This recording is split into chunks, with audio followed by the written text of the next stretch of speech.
আজ আমরা বিশেষভাবে সৌভাগ্যবান এবং সম্মানিত যে বাংলাদেশের 3 বারের নির্বাচিত প্রধানমন্ত্রী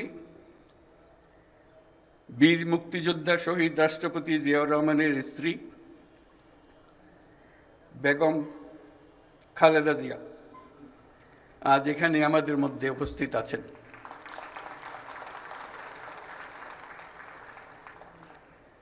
এক যুগ ধরে তিনি এই মহাসম্মেলনীতে অংশগ্রহণ করার সুযোগ পান নাই, আজকে সুযোগ পেয়েছেন। আমরা সবাই আনন্দিত এবং গর্বিত যে আমরা এই সুযোগ দিতে পেরেছি আপনাকে।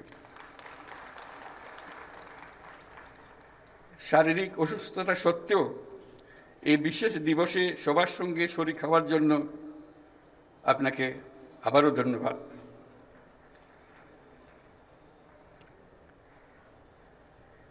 আমরা তার আশু রোগমুক্তি কামনা করছি এবং এই অনুষ্ঠানে বিশেষভাবে স্বাগত জানাচ্ছি।